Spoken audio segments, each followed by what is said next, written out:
Last year saw the 45th anniversary of one of the longest running and most prolific slasher franchises ever. And we have three Friday the 13ths on the calendar this year, so I guess now's the time to shoot a video about it. The franchise came from very humble beginnings. Sean S. Cunningham had no idea in 1979, when prepping and eventually shooting a little movie called Friday the 13th, that this shoestring budgeted exploitation cash in would explode into one of the most profitable horror franchises of all time, nor that it would birth one of the most iconic horror villains, specifically of the slasher variety, of all time. Now, 45 years later, the Friday franchise lies mostly dormant as far as new entries. It's been over 15 years since the last attempt was made for the big screen, but there's a new small screen adaptation in the works titled Crystal Lake. I'm curious to see what this series will go for, but in the meantime, I figured, what the hell, let's look over the original franchise.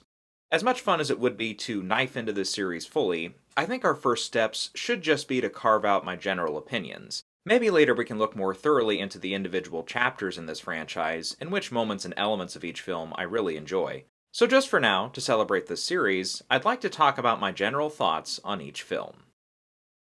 First, of course, is Friday the 13th from 1980. I'm very curious to see other horror fans have reevaluated this film in recent years, and most are, well, unenthusiastic about it. And I'll be honest, this is one of the entries I've seen the most, and it is one that I bounce back and forth on. Sometimes it's good, other days it's damn good. Generally speaking, the characters from this first chapter are fine, but as we'll quickly learn from this franchise, character study and well fleshed out storylines are not the bread and butter of this series. Nope, that's the blood, the guts, the sex, and the almost Old Testament style punishment these youngsters are given for being promiscuous, or just being in the wrong place at the wrong time, and not having the full survival skills.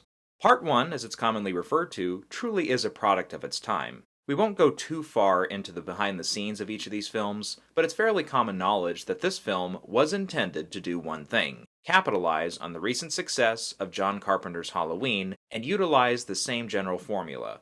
Youngsters get stalked and killed in somewhat creative ways. Where Friday capitalized more so on this, though, was its execution of the death scenes.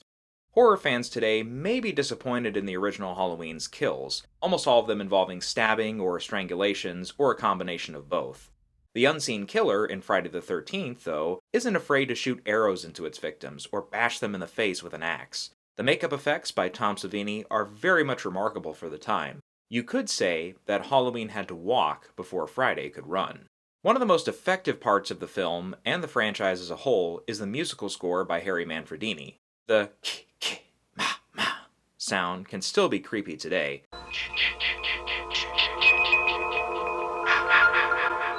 And while the score does owe a debt to Psycho for all its musical stings, I find myself enjoying it 45 years on. On the negative side, though, the pacing sometimes does go too slow. The most infamous example being a scene where our final girl, Alice, spends nearly 4 minutes in real time making coffee. Also, there are a couple draggy spots before the killings begin, especially when the camaraderie of the young adults in the movie is not leading to anything. Some of the acting is also over the top, in particular the constant shrieking from Alice after discovering a dead body. We won't go into spoilers except where necessary in this retrospective, but I will put a spoiler warning in effect for this. While fans of the franchise are well aware, the famous hockey mask killer that this franchise birthed is not in this movie, nor the next one. Part 1 features a middle-aged mother as its killer. Now, everyone has their opinions, but I have to say, on a psychological level, the killer in this movie, Pamela Voorhees, is indeed the scarier of the killers in this franchise. Number 1, because once we understand the why of the killing, it's easy to wrap our heads around it. Her mentally challenged son was supposed to be taken care of, but the teenage counselors were, occupied, and as a result, her son Jason drowned. Nowadays, people get upset when their Amazon packages come in late. Just imagine the heartbreak and seething anger you would feel if your only child was allowed to die without a care in the world. And that leads to my number 2 reason. This feels like it could happen. In an age where homicidal incidents are given many different avenues of exposure, we can probably find dozens of examples of mothers turned killers, so the movie gets points for that. But the ending of this movie is pretty damn good. After Alice decapitates Mrs. Voorhees in a fight, she gets into a canoe. The next morning, she awakes in the middle of the lake to the cries of a police officer. As she prepares for a rescue,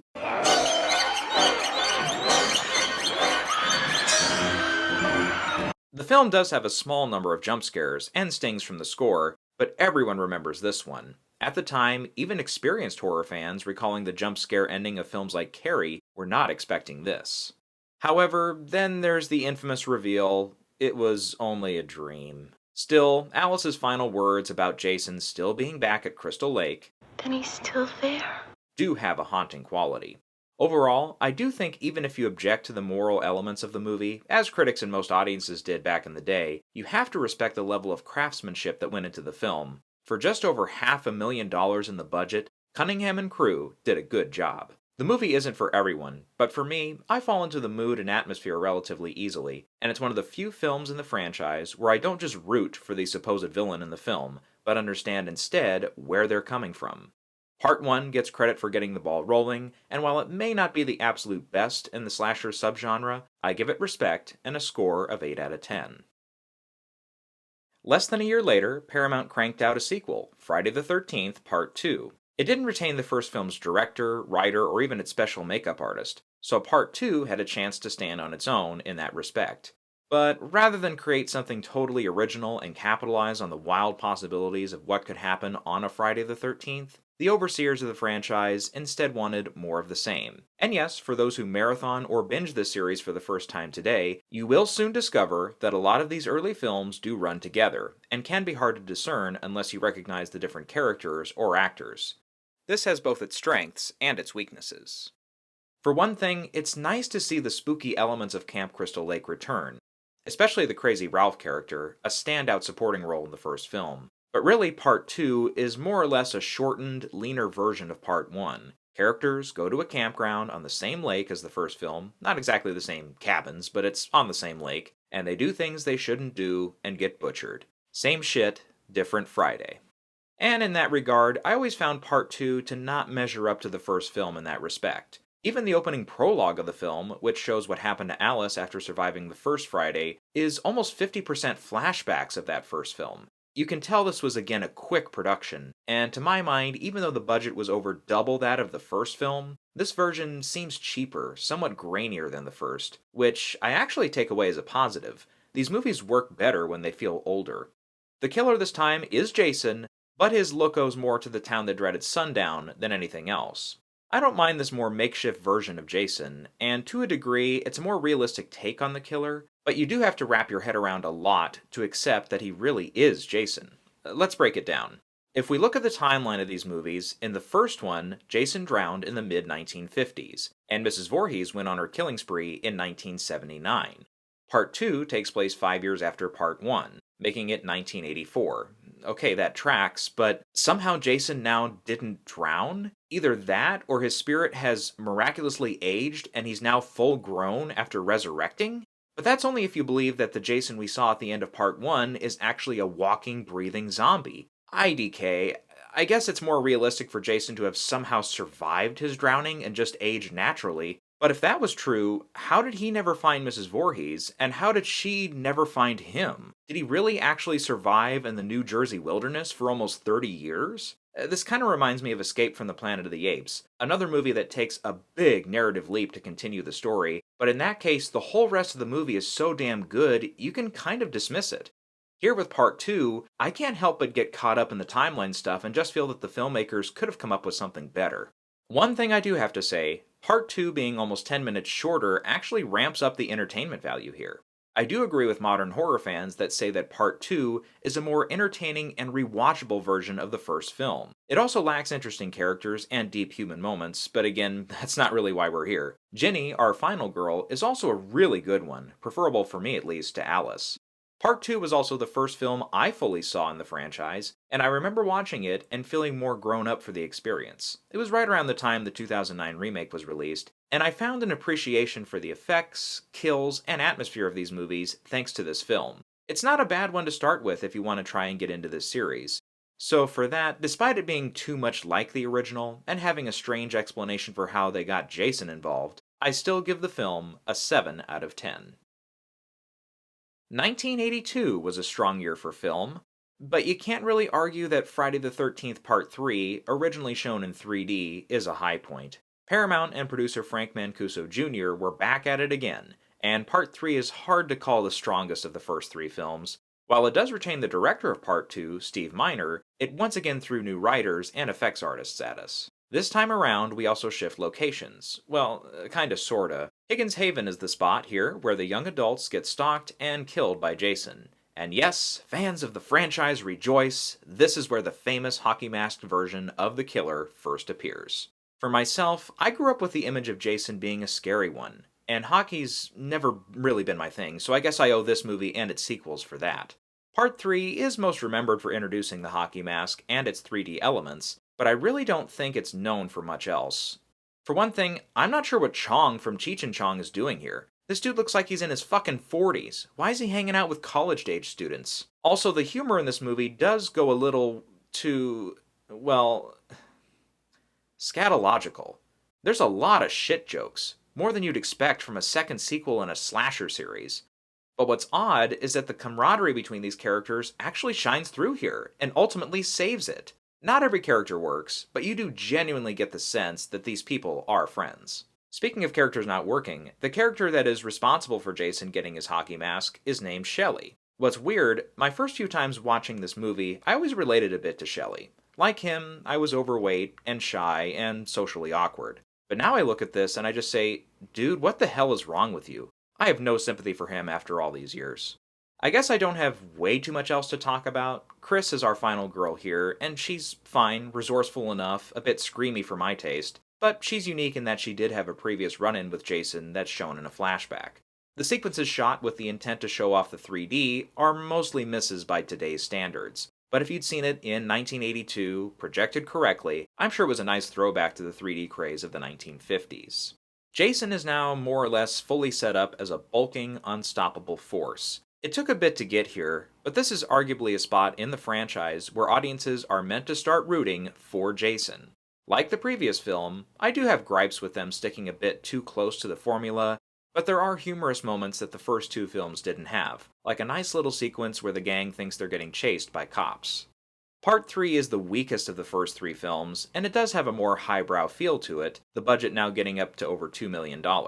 For that, new fans of the series may find this one a decent flick, but for me, I have to give it a 6 out of 10. P.S. Never been a fan of that disco theme.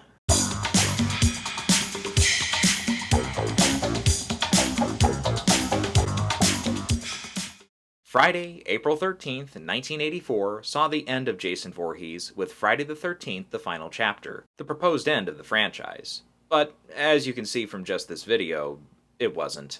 A fan favorite in the series, and it's easy to see why, the final chapter has been dubbed the quintessential Friday movie, and some may argue the quintessential slasher movie as well. The plot is the same, of course, but like Part 3, we actually do see camaraderie between the characters, but this time it makes Part 3 pale in comparison.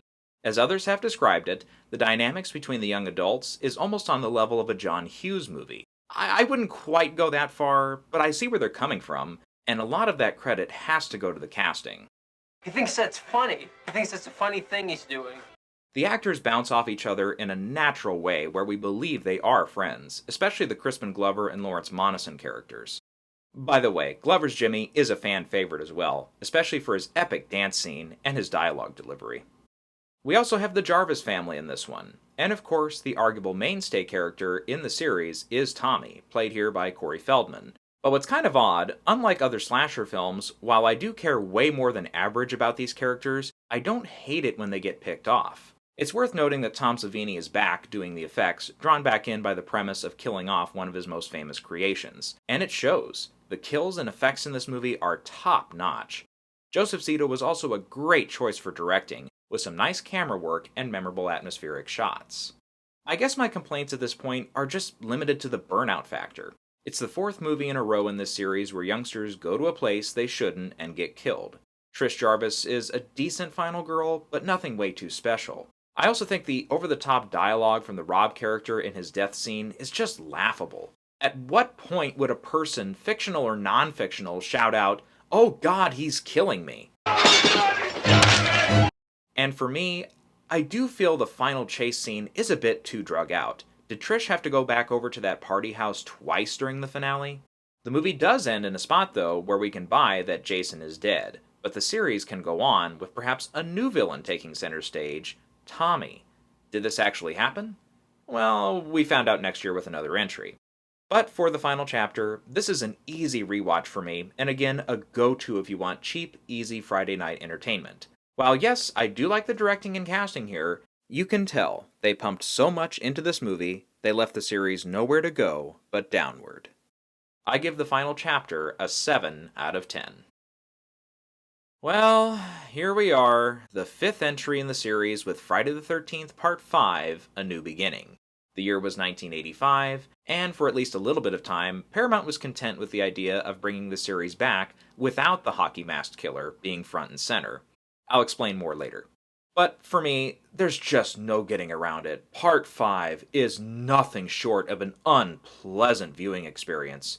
Directed by a man who was largely known for pornography and edgier narrative films, A New Beginning is an arguable low point for the original run of the series. And in my opinion, I would rather watch the one where Jason takes the slow boat to Manhattan over this one.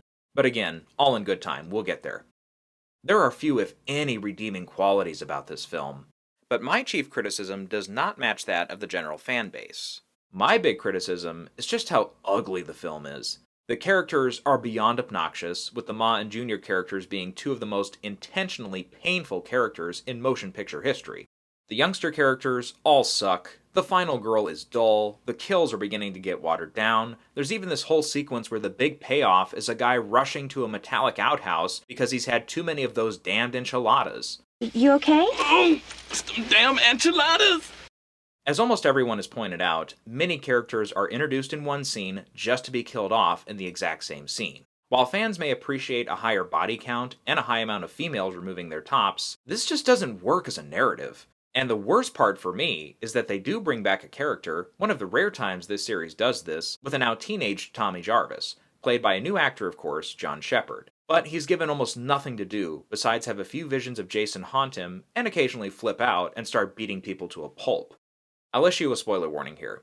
Then the finale to the movie comes, and the movie reveals that the masked killer this time is, in fact, not Jason Voorhees. Instead, it's an ambulance driver, who only had 2 short scenes earlier. Now, I'll call myself out here. I've complained already in this video about how these sequels just rinse and repeat the formula of the original Friday.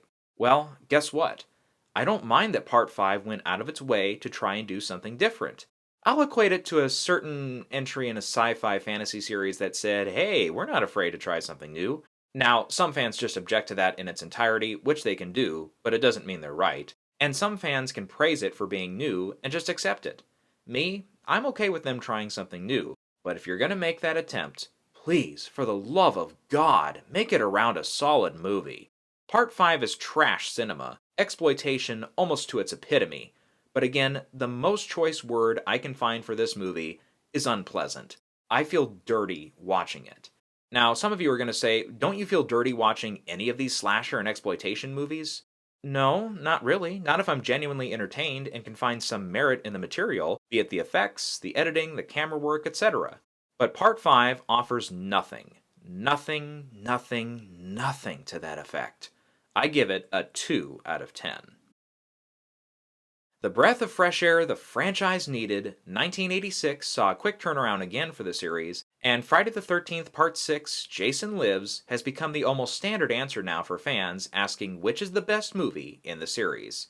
And I won't break the mold here, Part 6 is my answer to that question too.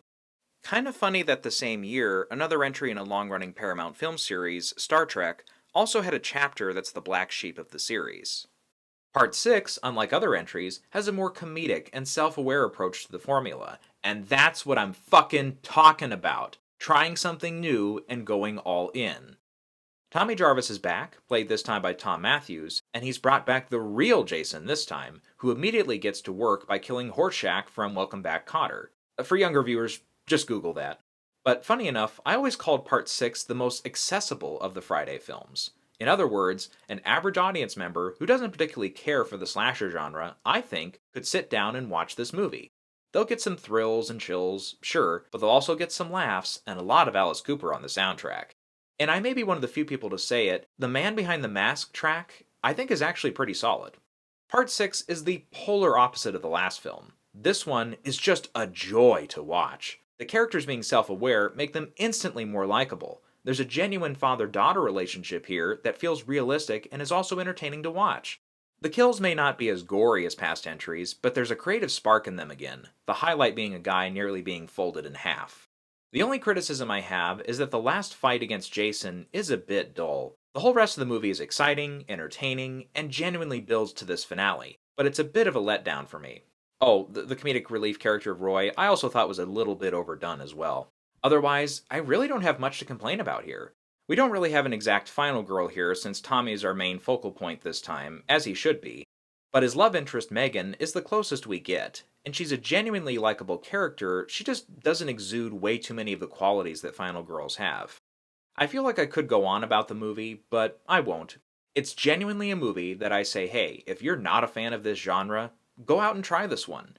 It's going for entertainment and to breathe some new life into the series, and it accomplished that. Credit writer and director Tom McLaughlin for it. I give Part 6 an 8 out of 10. We had to wait until 1988 for the next entry, and Friday the 13th Part 7, The New Blood, I think is our last good entry in the series. Yep, it's all downhill from here, but I'll be sure to give this one its flowers. The late great John Carl Buechler, more known for working effects on other movies around this time, steps into the director's chair, and arguably gives us one of the best visual representations of the character. Now, one thing I haven't brought up yet are the many actors who have played Jason. Most of the time it's just experienced stuntmen, which is fine. Jason is by no means an epic character who requires an experienced thespian to play him. But I can't not mention that Kane Hodder is almost undeniably the best Jason. Fans out there may argue for other Jason actors. Myself, I really like the last one we had in Part 6, C.J. Graham, but Kane just brings another level to the character. You can just see with his hard breathing that this is a Jason who's beyond pissed off and ready to just mutilate anyone in his path. Also, again, I'll call myself out here with saying too much repeating in this series, but after Part 5's woeful efforts and Part 6's self-aware approach, I don't mind going back into a more traditional setup for Part 7. In fact, I'd almost argue it's a great double feature when paired with the final chapter. But perhaps I only say this because when I first saw these movies years ago on VHS, rented from an old movie store, I got these two together. Part 7 is most famous, though, for its final girl, Tina, played by the late Lar Park Lincoln. She's a decent character, but her telekinetic abilities make her easily stand out from the others in the franchise. We root for her more than other final girls in the past, and it's hard not to put her high in the lineup for the best final girl. The New Blood is infamous, though, for being lighter on gore and only a few memorable kills that weren't impacted by the ratings board, the MPAA, who were now going after these movies with the self-righteous editing blade. It's too bad, and a problem we wouldn't have if the movie were made today. While I do think the movie drags a bit in its second act, it has the best finale of the whole series, full stop. Seeing Tina unleash her full telekinetic abilities against Jason is an absolute showstopper. I also actually like the intentionally unlikable character here, Dr. Cruz, played by character actor Terry Kaiser, who's more famous for being in Weekend at Bernie's. I also think the Nick character is dull as dishwater, with perhaps the worst on-screen chemistry I've ever seen. Fans already know why, but I will emphasize that many of the male actors in this film were openly gay. So if they seemed a bit uncharismatic when paired up with the opposite sex, that may explain why. I saw it. It's a big pink elephant. Part 7 was a great last hurrah of repeating the formula of the previous films, and will be the last time in 2 decades that we get the standard killer in the woods stalking young adults. It's an entertaining entry in the series with its faults. I give it 7 out of 10. With the last year of the decade, we had the last entry in the original run of the Friday series in Friday the 13th Part 8, Jason Takes Manhattan. Many, if not all fans, will immediately drive this one to the bottom of their lists as far as quality goes, and I really can't defend this film way too much. Part 8 is best summed up by one word: tired. This is the 8th entry in the series, for Christ's sake, and while again I appreciate the filmmakers going out of their way to try something new, this time I legit have a problem with it. The movie's title is Jason Takes Manhattan, and yet for less than 30 minutes of screen time, Jason is actually in the Big Apple. Fans criticize Part 5 for not having Jason as the killer. While I didn't complain big time about it there, I will complain big time about it here, because the title is lying to you. And no, I don't just mean because in real life most of the movie was shot in Vancouver, it's the takes part of the title. A fan once summarized this perfectly. The title should have been Jason Takes the Boat to Manhattan. Because that's what happens. Almost an hour of screen time is spent on a would-be cruise ship, though it's obviously more of an industrial one. I'll admit, it's not my first choice, but I think a Friday movie set on a boat could work. However, this wasn't the scenario for it to be in. Unlike the last entry, we have two tropes that don't work near as well here. For one, the final girl, Rennie, while not the worst of the final girls, is certainly a lower tier one. Just not one that again gives off all the elements like fighting hard for survival. And the intentionally unlikable character, her uncle, is just that, unlikable. But this time, there's no joy to be found in hating him. The kills in the movie, too, just feel like the idea was there, but the execution was lacking. Again, the MPAA was forcing cuts on the movie, and that does impact it, but when even that part of the movie is lacking, yeah, it's hard to call it good. The end of the movie also feels like a joke. The whole bit about toxic waste being flushed out night after night, I just don't buy it. What is this, trauma? Jason Takes Manhattan may be slow, overlong, and a huge letdown when you take the title into consideration, and there's really very little here to defend. It's another bad watch, but at least this time we don't have characters like Junior and Ma running around screaming the whole time. But I still give the movie a 2 out of 10. By 1993, the rights to the character of Jason were sold by Paramount to New Line Cinema, whose ultimate goal was to bring the Jason character into an on-screen slasher duet of sorts, but we'll get there when we get there. In the meantime, why not try another movie with Final in the title? Jason Goes to Hell, The Final Friday, just seems like a strange idea from a concept level. The studio just got the character, and the first thing they're gonna do is end him? That doesn't make sense, especially when the eventual crossover was still being discussed at the time. But it was an opportunity for one of the original creators of the character, Sean S. Cunningham, to come back and produce another entry. A young filmmaker, Adam Marcus, was brought on to co-write and direct, and his vision of the film ends up being something that feels more like a totally outside-the-box story slapped into a Friday world. It's a hard movie to actually describe without entailing the entire plot, but I'll try to summarize. Jason is supposedly killed, but his spirit ends up transporting body to body, and it's up to distant relatives of Jason himself to put an end to it before he can fully return. Again, a far cry from your usual Friday the 13th plot, and it's a bit too supernatural for my tastes. My biggest problem with the movie is how convoluted it gets. Elements are being introduced virtually throughout the whole movie that change how and why people are doing what they're doing, especially for the spirit of Jason. It feels like too many exceptions and last elements were added for it to be an easy concept to get. For instance, a horror premise like It Follows clearly establishes all the rules within the first half hour of the movie or so. But for Jason Goes to Hell, they have to keep bringing up new avenues and rules until about the last 15 minutes or so. I've tried about a handful of times to fully watch this movie so I can interpret everything that happens, but it becomes too much. Literally every time, my brain just shuts off, and I'm left with images on the screen that I can't fully interpret into a story. The characters mostly suck, too. The only interesting one is the Duke character played by Stephen Williams. The annoying characters, made to be intentionally annoying, go too far, the heroes are dull, the intentional bad guys are too transparent, and without the real Jason running around, I can't help but fail to see the point of it being an entry in this series. Why not just call it something else? I would almost argue bringing in the Friday characters is what makes it too confusing. All this being said, I still have to hand it to the filmmakers on the practical effects used. They are top-notch, the highlight being the melting man. Gnarly. Also, there are a few lines here and there that are self-aware, as well as some on-screen visual surprises that experienced horror fans will love. Otherwise, I have to call this another bad entry in the series. I give the effects guys props for their work, and again I'm glad we're not just telling the same story again, but this is a case where attaching this particular story to this franchise was for the worst. I give it a 3 out of 10. Now we're getting to the bottom of the barrel. 2002 saw the delayed release of Jason X. Yes, it is the 10th film in the series, but honestly, I think this is the weakest entry. I know there are genuine fans of this film that appreciate it for going over the top, but I just can't get on board with the concept. Short and sweet, it's fucking Jason in space. There is a prologue sequence set in the near future, at the time of the film's release that is, that explains how he gets cryogenically frozen and can therefore survive until the 25th century. Oh, and conveniently our final girl who worked on studying Jason is also frozen so she can explain what's going on to our future protagonists. Simply, I just can't jive with the jokey nature of this movie. While we did have the self-aware elements in part 6, this time the push is just too hard into a full-on comedy, and all these gags just don't land for me. The effects are also garbage. While the budget for the film was somewhere between $10 and $15 million, this clearly needed more of that money to go to the effects. The sets are also blatantly cheap, and as others have pointed out, I wouldn't be shocked if the real reason for them looking as bad as they are is because they're literally being recycled from other movies or TV shows that were on at the same time of filming. I don't mind the appearance of the cyborg Jason, but by that point, we're so far into the movie that I didn't care. The characters are dreadful, and so many of them are indistinguishable from each other, especially all the gals. Even the good cyborg character errs more to the side of annoying than kick-ass, like the film is clearly intending.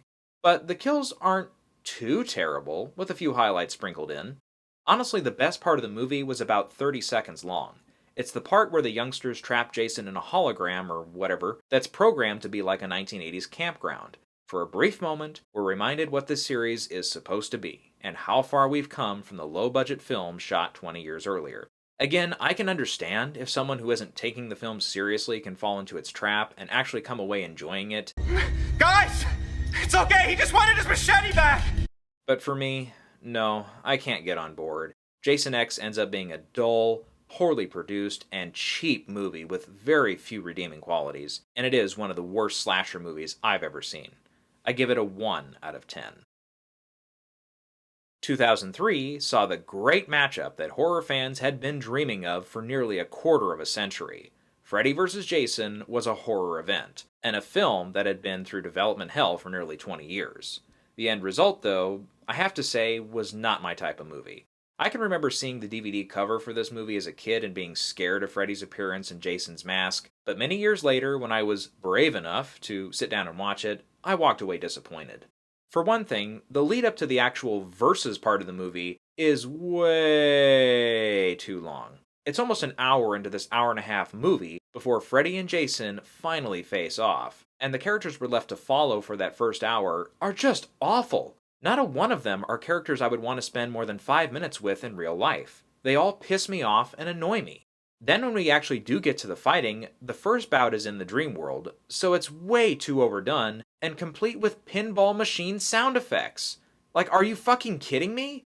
I get that the premise can be a little overdone since these two villains come from such different backgrounds, but it becomes way too much of a farce. I get it, you can't just open the movie with the two fighting, but I feel like if you're going to delay the fights until the last third of the movie, the least you can do is develop a storyline we actually care about, and give us characters we don't just want to see dispensed. Sure, when the actual real-world fight starts between the two, it works, but it's so short and so far delayed that it can't help but not make up for the time spent getting us to this point. Also, it's kind of a moot criticism, but one other trope this and the Nightmare on Elm Street sequels all fall into is having to re-explain every time who the villain is and where they came from and all that, when we the audience already know this story by heart.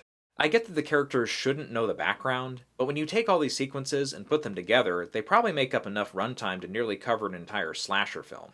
We're now 8 films in for Freddy and 11 films in for Jason, so I feel like all these scenes of explanation could have been shortened. The kills in the movie do have their highlights again, but I still feel like now, in an era where the MPAA isn't as airtight on gore, we could have gotten more. For me, Freddy vs. Jason is a hard concept to tackle, but I still feel like there's a better version out there. Not saying I have the exact answer for how to best do a movie like this, but I can't help but walk away seeing this final product as a missed opportunity. I give it a 3 out of 10. Then finally in 2009, under the production company of Michael Bay, Platinum Dunes, came a remake just titled Friday the 13th. Horror movie remakes usually get the shitty end of the stick from producers. And while there are worse slasher remakes out there, I still can't call this remake a great movie. But I will say that for me, the first 40 minutes of the movie worked. There's an extended prologue that basically sums up what the first 3 movies in the series did. Showed Mrs. Voorhees targeting camp counselors, then a burlap sack Jason, and finally Jason getting his hockey mask, which he keeps for the rest of the movie.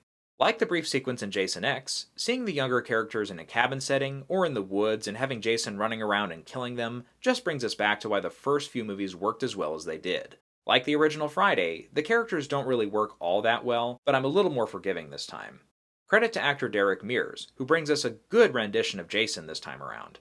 I wouldn't mind seeing him again as the character in some other form. The kills in the movie are better this time, more creative, and some are more memorable. But once we hit that 40-minute mark, the movie seems to hit a brick wall, and we start spending more and more time with these college-age characters, and I just feel like the movie runs out of steam early. All we do after that is just wait for them to be found by Jason and get stabbed. The final girl here is also not particularly memorable, though a mild spoiler warning, there is a decent attempt at a red herring here as far as which girl is the final girl, and it was a genuine surprise. Ultimately, though, the movie is pretty blah and ends up being forgettable. When compared to the original films, especially the first four, it doesn't hold a candle. It delivers what a Friday movie should, but the energy is a bit lacking, and the modern day settings also don't lend to the movie. It's also hard to picture Jason in the smartphone era, so far removed from the simplistic 1980s. While I don't think it's the worst entry in the series, I'll go as far as to say it's the best Friday movie since Part 7, I can't recommend it either. I give it a 4 out of 10. Now, as of the time of this recording, the Crystal Lake TV series has a few casting announcements, chief among them Linda Cardellini as Pamela Voorhees and Callum Vinson as young Jason, but little else is known. I know it's too late for my input, but I like the idea of a Crystal Lake series filling in some of the gaps and depicting sequences we only heard about from the other films, such as the fires threatening the campground and Pamela poisoning the water supply. And it doesn't have to end as a miniseries or a 2-season show. Why not fill in the 5-year gap between parts 1 and 2 and definitively say that Jason did survive the drowning and did live in the wilderness? What other encounters with a non-hockey mask wearing Jason could have happened? And if you follow the chronology of the series, there's other gaps too, like between parts 4 and 5. It may not have Jason in it, but there's other events that can happen around Crystal Lake, or as it's known in part 6, Forest Green. But as far as other developments, those are more limited, as Victor Miller in 2021 won a lawsuit against another creator of the original film, Sean S. Cunningham, where he won the rights to the first film's script, which also means he can claim copyright over the Jason Voorhees character, which would make future films hard since the rights are restricted domestically, whereas Cunningham owns international rights still.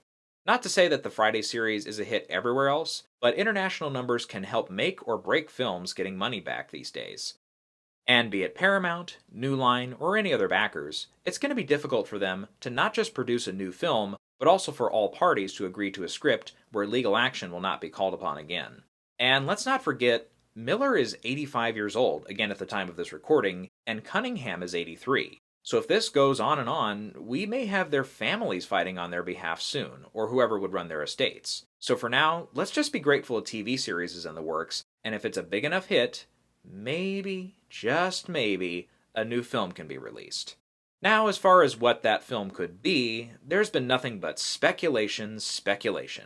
Most sources and fans admit that whichever studio would produce would most likely greenlight one of two projects, another reboot or a legacy sequel. Now, you may know this about me, but years ago I actually wrote a spec script that would bring back a vast majority of the surviving characters from the series, although age should be taken into consideration as well. This franchise is getting up there, and its creators and the various actors involved aren't getting any younger. As mentioned previously, Lar Park Lincoln sadly passed away at the age of 63, and very few of the other final girls from this series are actively working on big-name projects, if they're working at all. So if a legacy sequel with all these original actors is gonna happen, it has to be very soon. Otherwise, we're looking at recastings. A reboot will get the usual moaning and groaning from fans, myself probably included, but many have speculated it will be set back in the 1980s and be true to the original. But I can't help but think that today's cultural standards will be in place, and that would make it hard for it to be a true 80s feel. For instance, a lot of the sex and skinny dipping scenes depicting nudity in the original series could be axed or greatly reduced in a post-Me Too movement era. But maybe I'm overthinking it, IDK. And if the reboot is set in modern day, you have other issues like I brought up in the 2009 remake, where at times it just feels a bit off. Other fans have voiced this opinion as well, but then again the 2018 reboot of Halloween showed promise in a modern day setting. The misty, unseeable future of this franchise is fascinating. But I think we can all agree, the loyal fans, no matter how new Friday the 13th content is cranked out, will be there to check it out, and I may just be one of them. For now, as we fans have done the last 15 plus years now, we can look back on the good times and appreciate the films that we do have and rewatch them as many times as we'd like.